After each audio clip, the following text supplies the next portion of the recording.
सो ही guys, आज हम देखने वाले हैं क्लास 10 के इंग्लिश चैप्टर जो कि ग्लिम्पसेस ऑफ इंडिया को। ये आपका टर्म 2 में आने वाला है, इसलिए ये जो मैं वीडियो बना रहा हूँ ये आपके टर्म 2 के रिवीजन के लिए बना रहा हूँ। इसके अंदर इस चैप्टर में जो भी आपका दिया गया होगा उन सबका मैं समरी बताऊंगा। उसके साथ ही जो भी इसमें इंपॉर्टेंट पॉइंट्स हैं जो कि क्वेश्चन में आ सकते हैं उन सबको जो है मैं यहाँ पर आपको बताता चलूंगा। तो ये जो पूरा चैप्टर इसमें 3 पार्ट्स है, जिसमें से पहला है अ बेकर फ्रॉम गोवा, दूसरा है कौर और तीसरा है टी फ्रॉम असम। तो इन तीनों पार्ट्स को हम इसी वीडियो में कवर करने वाले हैं। तो इस चैप्टर में जो भी समरी बनेगा वो मैं आपको बताता चलूंगा, उसके साथ जो भी मेन पॉइंट्स हैं वो भी यहाँ पर आपको मैं लिखवाता चलूंगा, बताता चलूंगा। तो यहाँ पे जो सबसे पहला टॉपिक है वो है अ बेकर फ्रॉम गोवा। इसे बताया गया है कि गोवा के एक गांव में जो है कुछ बुजुर्ग लोग जो है वह अपने अतीत को याद कर रहे होते हैं कि जब वो छोटे बच्चे थे तो उनके वक्त में जो पोर्तुगीज का ब्रेड बनाने का तरीका था वो बहुत ही फेमस था। देखो, पुराने वक्त में जो पोर्तुगीज हैं वह गोवा में आए थे, उन्होंने गोवा पर राज किया था। इसी के साथ जो है उन्होंने अपना कुछ तरीका वहां पर इंट्रोड्यूस किया था ब्रेड बनाने का, जो कि लोगों को बहुत ही ज्यादा पसंद आया था। इसी पे बुजुर्ग लोग कहते हैं कि अब ऐसे बहुत ही कम लोग बचे हैं जो कि वैसे जो है ब्रेड बनाते हो। वैसे बहुत ही कम जो है मिक्सर्स में जो मिलाने का काम करते थे, मोल्डर्स में जो ब्रेड को पीसेस में काटने का काम करते थे, और वैसे बेकर्स में जो बेक करने का काम करते थे वो बहुत ही कम बचे हैं। लेकिन हाँ, अब भी कुछ लोग हैं जो कि वैसा ब्रेड बनाते हैं। मीन्स अभी भी वैसे ब्रेड बनाने वाले लोग खत्म नहीं हुए हैं। इसके बाद वो कहते हैं कि वो लोग जो है वो अब भी गोवा के कुछ गांव में जो है घूम करके जो है ब्रेड्स बेचते हैं, और वह जब भी घूमते हैं तो उनके साथ एक बैम्बू रहता है जिसको धरती पे से मारते हैं, तो उससे जो है थर्ड और जिंगल में झंझंग का जो है साउंड आता है, और इससे लोग समझ जाते हैं कि हाँ, ब्रेड बेचने वाला जो है आ गया। जैसे कि जब आइसक्रीम आता है तो आइसक्रीम की आवाज जो रहती है जो बजाते आता है उससे हम लोग को समझ में आता है कि यार आइसक्रीम वाला आ गया। सेम कुछ वैसा वहां पर ब्रेड वालों के साथ भी था।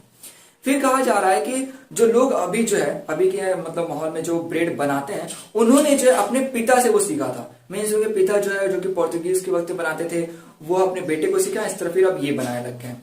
तो बहुत ही कम लोग हैं जो कि ऐसा ब्रेड बनाते हैं, और उन लोगों को अब क्या कहा जाता है, तो उनको कहा जाता है पैडर। याद कर लीजिएगा, जो ब्रेड बनाने वाले लोग हैं उनको क्या कहा जाता है, पैडर, जो कि पुराने वैसे ब्रेड बनाते हो।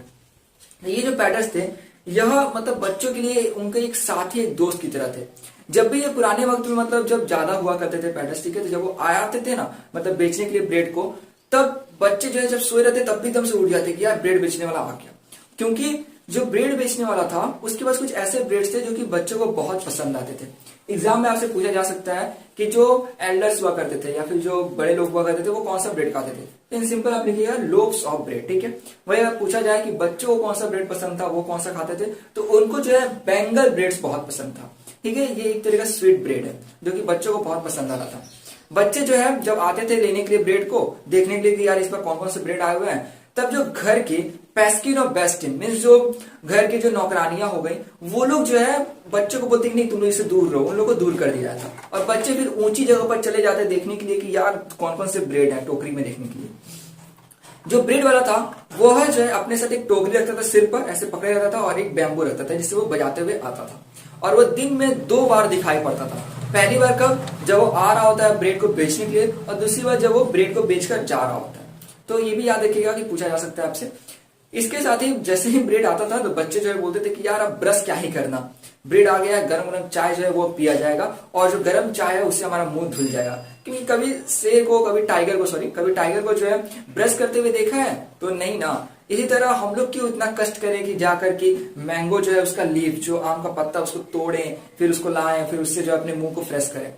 क्योंकि देखो पुराने वक्त में जो है मैंगो लीव्स इस्तेमाल किए जाते थे किसी तरीके से जो है माउथ फ्रेश करने के लिए। तो यही बोलते हैं कि आखिर इतना कौन करेगा, उससे जब गर्म चाय पियो सब एकदम धुल जाएगा। तो ये एक फनी वे में कहा जा रहा है। अब देखो, ये जो ब्रेड्स हुआ करते थे ये बहुत ही ज्यादा फेमस थे। ये हर ओकेजन में, हर फंक्शन में जो है इस्तेमाल किए जाते थे। ये आपसे पूछा जा सकता है कि कब कौन से इस्तेमाल किए जाते थे। तो सबसे पहले देखो, जब भी इंगेजमेंट होता था उसमें जो है सैंडविच जो है बनाया जाता था घर के औरतों के द्वारा। उसके बाद जब भी मैरिज गिफ्ट दिया जाता था तो उसके साथ एक स्वीट ब्रेड है जिसका नाम है BOL, बोल, वह जो है दिया जाता था। और कहा जाता था कि अगर आप जो है मैरिज गिफ्ट के साथ ये ब्रेड नहीं देते हैं, इसका मतलब कि आपका गिफ्ट क्या है, वो अधूरा है।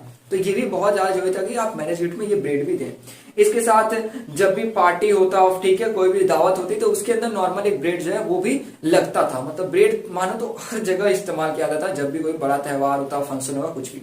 इस तरह क्रिसमस में जो है केक्स और बोलिनास जो कि कुकीज हैं वो इस्तेमाल किए जाते थे ज्यादातर। ये जो मैंने आपको अभी बताया इसको याद कर लिया, क्योंकि ये पक्का तौर पे हो सकता है कि आपसे जो है या तो मैच करने के लिए दे दे कि आप मैच के लिए कब जो है इस्तेमाल किया जाता था, या फिर आपको दे दे इनमें से किसी एक को कि कब जो है कौन सा केक इस्तेमाल किया जाता था। तो इसको याद जरूर कर लीजिएगा। इसके बाद कहा जा रहा है कि जो केक वाले थे उनका एक विशेष तरह का ड्रेस था। वो वैसा एक ड्रेस पहन कर आते थे जिससे देख करके लोग को पता चल जाता कि हाँ ये पैडर्स है, मतलब वो केक बेचने वाले। उनका जो ड्रेस था उसका नाम था कबई।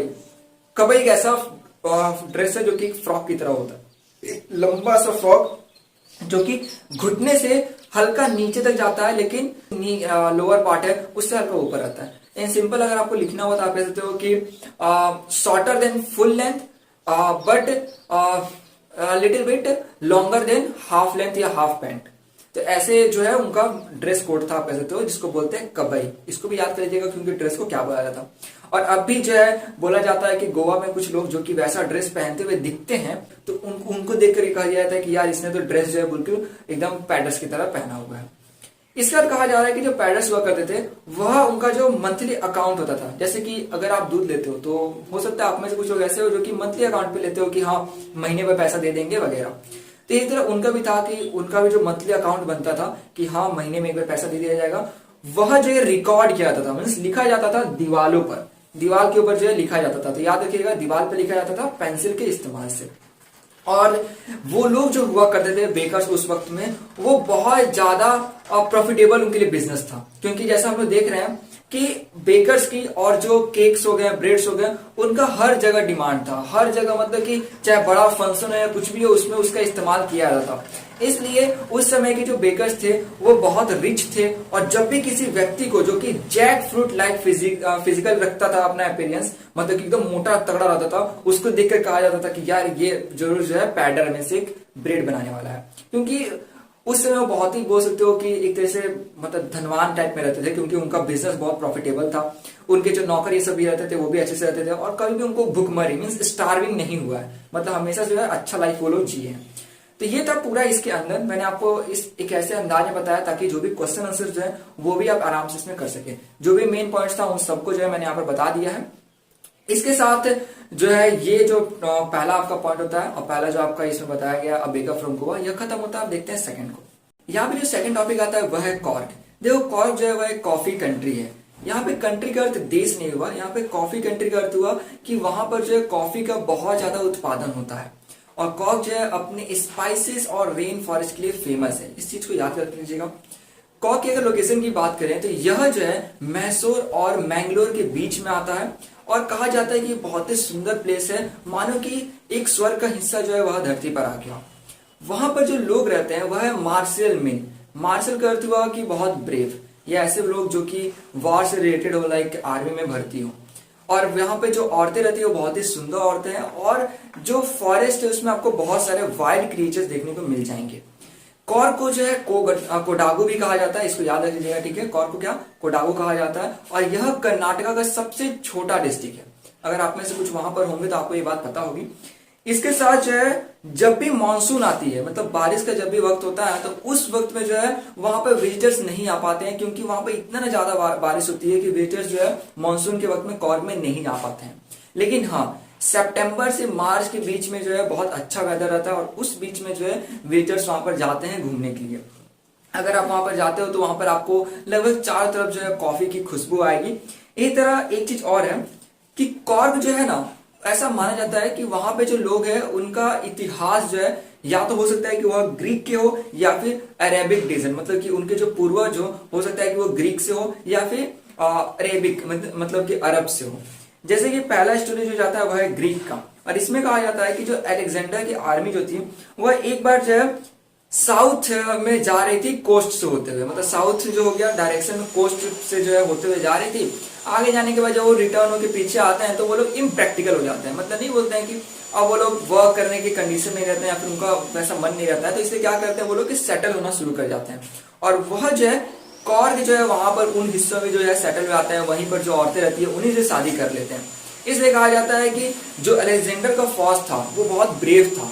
इसी वजह से वहां के लोग जो है जो कि बहुत ज्यादा ब्रेव है, हो सकता है कि अलेक्जेंडर के फौज वाले जो लोग हैं वो वहां पर रह गए हो, वहीं पर शादी कर गए, इसलिए वहां के लोग इतने ब्रेव होते हैं। और जो है इनका जो कल्चर है, ट्रेडिशन है, रिचुअल है, जैसे कि शादी का या फिर किसी दूसरे त्योहार का, वो सब हिंदू से बहुत ज्यादा अलग है। तो ये हो गया पहला कहानी। दूसरा कहानी जो है इसमें कहा जा रहा है कि हो सकता है कि जो अरब्स है वो इनके जो है वंशज हो, क्योंकि अरब्स की तरह जो पहनावा होता है वो इनका भी है। ये लोग जो है लंबे ब्लैक कोट पहनते हैं, उसके साथ ही जो वेस्ट हो गया, वेस्ट मतलब कि जो कमर हो गया, उसके ऊपर एक बेल्ट बांधते हैं, इसके ऊपर एम्ब्रॉयडर्ड रहता है, मतलब कि कुछ जो है कढ़ाई की गई रहती है। और इस ड्रेस को बोला जाता है कुपैया, याद रखिएगा। और ये किनके द्वारा पहना जाता है, तो ये कोडागुस के द्वारा पहना जाता है। देखो मैंने पहले ही बताया था, जो कॉर्ग है उसको कोडागो बोलते हैं, और कोडागो के लोग को क्या बोला जाता है, कोडागुस। जैसे कि बिहार में हूं तो बिहार के लोग जैसे हम लोग बिहारी कह देते हैं, सेम कुछ उसी प्रकार से कोडागो के लोग को कोडागुस कहा जाता है। तो कोडागुस के द्वारा जो पहने जाने वाला कपड़ा है उसको क्या कहा जाता है, तो उसको कहा जाता है कुपैया। और ये जो इनका कुपैया ड्रेस है, ये सेम टू सेम जो है अरब और कुर्द के द्वारा जो उनका ड्रेस पहना जाता है, जिसको बोलते हैं कुफाई, ठीक है, उसकी तरह दिखता है। इसलिए कहा जा रहा है कि हो सकता है कि जो अरब है ये इनके वंशज हो। तो ये हो गया सेकंड इनका कहानी भी। अब ये जो कॉर्गी है, देखो कॉर्गी या कोडागुस अगर कहने पर जाए, आप एक ही मतलब समझना है कि हम लोग वहां के लोगों की बात कर रहे हैं। तो जो कॉर्गी है उनके अंदर जो है आपको बहुत ज्यादा जो है हॉस्पिटैलिटी, मतलब कि सत्कार जो है देखने को मिल जाएगा, जैसे हम लोग कहते हैं आदर सत्कार। इसके साथ ही वहां पर जो है बहुत सारे जो है टेल्स ऑफ वैलर, मीन्स जो बहादुरी के किस्से जो है वहां पे उस जगह से रिलेटेड है, और इतने ज्यादा है कि मानो आप गिन ही नहीं सकते हो। जैसे कि कभी किसी के बेटे ने तो कभी किसी के पिता ने जो है बहुत ज्यादा बहादुरी का काम किया हो, वो सभी वहां पे किस्से जो है मौजूद है। इसी पे कहा जा रहा है कि जो कॉर्ग रेजिमेंट है, मतलब कॉर्ग का जो सैन्य दल है, वह जो है सबसे ज्यादा मोस्ट डेकोरेटेड, मतलब कि उसको सबसे ज्यादा जो है ब्रेवरी का अवार्ड मिला हुआ है। इसके साथ ही जो इंडियन आर्मी के फर्स्ट चीफ थे इंडियन आर्मी के, वह कौन थे, तो जनरल करियप्पा थे। ये याद रखिएगा कि फर्स्ट इंडियन आर्मी के चीफ कौन थे, तो वह थे जनरल करियप्पा। ये चाहे अभी एग्जाम में पूछ सकता है या हो सकता है फ्यूचर में कभी जॉब पड़ जाए, तो इसको याद कर लीजिएगा। इसके साथ कहा जा रहा है कि इंडिया में जो कोडागुस है, मतलब ये जो कॉर्गी लोग हैं, यही एक ऐसे मात्र लोग हैं इंडिया में जिनको जो है जो फायर आर्म्स हो गया, मतलब जो बंदूक हो गया, वह जो है रखने की इजाजत है बिना किसी लाइसेंस के। क्योंकि ऐसे तो आपको लाइसेंस चाहिए रहता है, लेकिन उन लोगों को लाइसेंस की जरूरत नहीं है। वहां के लोग जो है फायर आर्म्स बिना लाइसेंस के भी रख सकते हैं। इसके बाद कहा जा रहा है कि वहां पर जो है कावेरी जो रिवर है वह बहती है, जो कि पहाड़ों से बहती हुई आती है, फिर जो वहां का जो जंगल है कौर का, उसमें चली जाती है। और वहां पर जो सबसे बड़ा, जो सबसे लार्ज फ्रेश वाटर फिश है, वह क्या है, तो महासिर। ये सब नाम कुछ है जो कि याद करने लायक है, ठीक है। हो सकता है पूछ दे, क्योंकि वैसे तो ये मुझे नहीं लगता है कि उतना पूछना चाहिए, बट हाँ याद कर लीजिएगा कि महासिर वहां का जो है फ्रेश वाटर सबसे लार्जेस्ट फिश है। इसके साथ वहां के जो बर्ड्स हो गए, जैसे कि ये किंग फिशर हो गया, ठीक है, वो सब जो है डाइव करता है ताकि वो जो है अपने लिए खाना, ऐसी छोटी मछली है कुछ चीज को पकड़ सके या फिर कीड़ों को। इसी तरह जो स्क्वेरल हो गया, वो अपने खाए हुए जो उसके पास जो भी नट्स रहते हैं, या फिर जो मंकी के पास कोई भी फ्रूट रहता है, उसको आधा खा के वो लोग जो है पानी में फेंक देते हैं, ताकि पानी के अंदर जो स्प्लैश है, जो उसके ऊपर का जो एक रिपल इफेक्ट है वो देखने को मिले। लाइक हम लोग पानी में गिराते हैं तो स्प्लैश आता है, और हम ऐसे फेंकते हैं तो पानी की वजह से लगता नहीं है कि पानी की वजह से टप्पा खाकर जो है, जिसको हम कहते हैं, वो जाता हुआ दिखता है। तो वो सब के लिए तो एक कैसे तो इंजॉयमेंट का एक सीन यहाँ पर दिखाया जा रहा है। इसके बाद कहा जा रहा है कि जो लोग वहां पर जाते हैं वो पूरा एकदम एडवेंचर से भर जाते हैं। वहां पे बहुत सारी चीजें हैं जिससे लोग वहां पे करते हैं, जो कि यहाँ पे कुछ मैंने लिस्ट किया हुआ है। पहला है रिवर राफ्टिंग, जो कि कुछ इस प्रकार का होता है। कैनोइंग, रैपलिंग का अर्थ हुआ कि रस्सी जैसे बंधी हुई है दो छोर पे, वहां से ऊपर से रस्सी के सारे नीचे आना, तो पूरा एकदम नीचे का डेप्थ ये सब दिखाई देता है। फिर रॉक क्लाइंबिंग और माउंटेन बाइकिंग। इस तरह जो लोग हैं वहां पर जो है वॉक ट्रेड्स, मतलब जो रास्ते वहां पे बने हुए हैं चलने के लिए, वहां पे लोग चलते भी हैं। इसके बाद जो है एक और इम्पोर्टेंट जो कि क्वेश्चन में दिया हुआ है कि वहां पे आप अगर जाते हो तो आपको कौन कौन से जानवर देखने को मिलेंगे। तो वहां पे जो जानवर देखने को मिलेंगे वो है मसाक्यू, ये एक बंदर जिसको आप कह सकते हो, ठीक है, ये बंदर ही हम लोग कहते हैं, जो नॉर्मल इंडिया में देखने को मिलता है। दूसरा है मेलाबार स्क्वेरल और लंगूर। इसी के साथ स्लेंडर जो है वो भी वहां पर आपको देखने को मिलेंगे। तो ये एनिमल्स के कुछ नेम थे, इसको याद कर लीजिएगा क्योंकि ये क्वेश्चन भी दिया हुआ है कि वहां पे कौन से एनिमल्स थे। बर्ड्स, बीज, बटरफ्लाइज, ये सब भी आपको रास्ते में जो है जाते हुए दिख जाएंगे। तो ये बहुत ही कॉमन है, आप एनिमल्स का वैसे पक्का तौर पे याद कर लीजिएगा। आगे कहा जा रहा है कि जब आप ब्रह्मगिरी हिल्स पर जाएंगे तो वहां से आपको जो एक बहुत ही जो पैनोरेमिक व्यू है, मतलब कि बहुत ही वाइड व्यू है वो देखने को मिलेगा। मतलब उस हिल के ऊपर से आप बहुत दूर तक देख सकेंगे, जहां पर बहुत ज्यादा जो है थोड़ा धुंध सा रहेगा वहां पर, ठीक है, वो सब आपको सभी इलाके दिखाई देंगे। और अगर आप जो है रोप ब्रिज को पार करते हैं तो आप जो आगे पहुंचेंगे निसर्गधाम के 64 एकर्स में जो है फैले हुए एक आइलैंड पर। उसके बाद अगर आप और आगे जाते हैं तो आप जो है पहुंचेंगे बेलाकुप में, जहां पर इंडिया का लार्जेस्ट जो है तिब्बतियन सेटलमेंट है। अब वहां पर जो है बुद्धिस्ट मॉन्क्स रहते हैं, जो कि हो सकता है कि तिब्बत से आए हो, इसलिए कहा जा रहा है कि वहां पर इंडिया का लार्जेस्ट तिब्बतियन सेटलमेंट है। जहां पर जो आप मॉन्क्स को देखेंगे वो जो है रेड, येलो और के रोब्स में, रोब्स मतलब कपड़े में दिखाई देंगे। ये कुछ कलर्स के नाम है।